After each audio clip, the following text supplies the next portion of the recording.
বন্ধুরা, আজকে আবার আমি নতুন একটা রেসিপি নিয়ে চলে এসেছি। আজকে আমি করব, দেখুন, দেশি মুরগির ঝোল। এটা ঝোল আকারে করব আমি। তো এই দেশি মুরগির ঝোল রান্না করতে আমার লাগছে এখানে পেঁয়াজ কুচি আছে, আর আছে এই যে টক দই, আমি একটু টক দই নেব, আর আছে আমার এখানে ধনে জিরে আর শুকনো লঙ্কা আমি একটু বেটে রেখেছি, আর এই যে রসুন বাটা এখানে, আর এই যে এটা আদা বাটা, ধনেপাতা কুচি, টমেটো আর কাঁচা লঙ্কা, আর তো লবণ হলুদ এগুলো তো আছেই। তো প্রথম আমি মাংসটাকে একটু ম্যারিনেট করে নেব মশলা দিয়ে।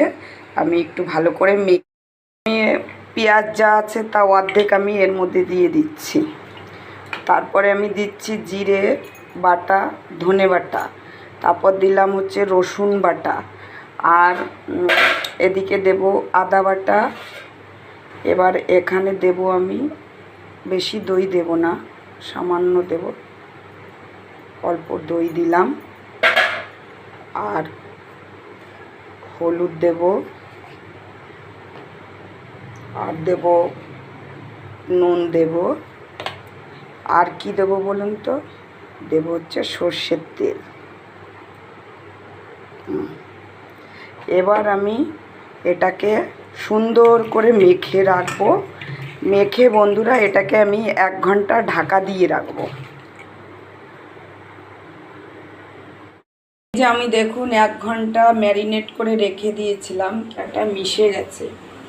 এইবার আমি বসিয়ে আমি দেব কটা আলু। এবার আলুটাকে আমি একটু ভেজে নেব। কড়াইতে তেল দিয়ে দিচ্ছি, তেল দিয়ে আলুটাকে একটু ভাজবো। এই যে কড়াই তেল গরম হয়ে গেছে, এইটাও কিন্তু একটা টোটকা, যে তেল এই যে এর মধ্যে আমি সামান্য একটু হলুদ দিয়ে দেবো, তাহলে কি বলুন তো, আমার তেলটা ছিটাবে না কোথাও। এবার আমি আলুটাকে ভেজে নিচ্ছি।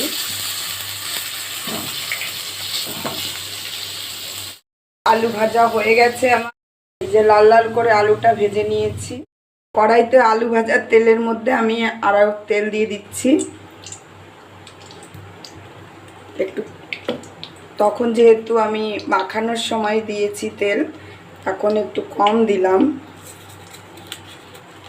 এবার আমি তেজপাতা দিয়ে দেব, শুকনো লঙ্কা দিচ্ছি, আর দিচ্ছি হচ্ছে কটা গোলমরিচ ফোড়ন দেব।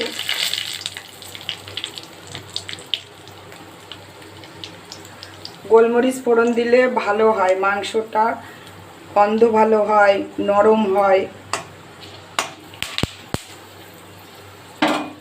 এবার আমি এর মধ্যে ওই অর্ধেক পেঁয়াজ দিয়ে আমি মেখেছি, আর অর্ধেক ছিল সেটা।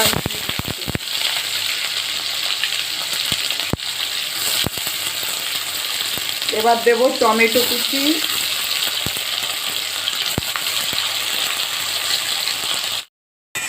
মশলাটা অনেকটা ভাজা হয়ে এসছে। এবার আমি মাংসটা দিয়ে দেব।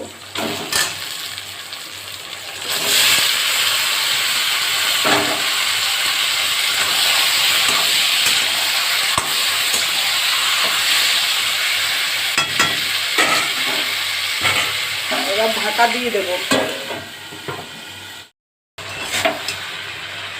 এই যে আমার মাংস এবার কষানো হয়ে গেছে, এই দেখুন তেল ছেড়ে দিয়েছে। তো আমি এবার ঝোল দিয়ে দেব।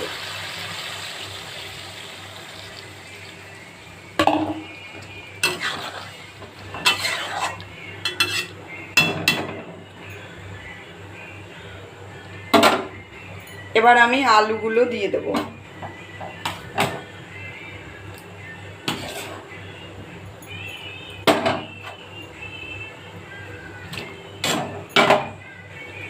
আলু দিয়ে এবার আমি ঢাকা দিয়ে দিচ্ছি। এই দেখুন জাল হয়ে এসছে। এবার আমি এর কাঁচা লঙ্কা দিয়ে দিচ্ছি, কারণ আমি কিন্তু শুকনো লঙ্কা তেমন দেইনি। আমি আমার যত রান্না আছে সবই কাঁচা লঙ্কা দিয়েই।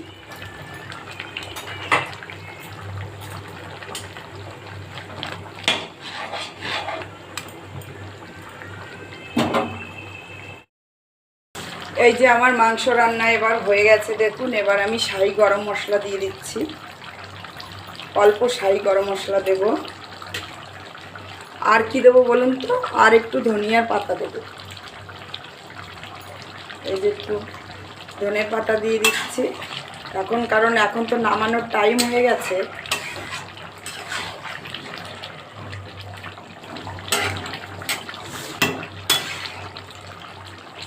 দেখুন বন্ধুরা, কাঁচা লঙ্কার মেন হচ্ছে কাঁচা লঙ্কা, মাংসটা রান্না করেছি কত সুন্দর কালার হয়েছে।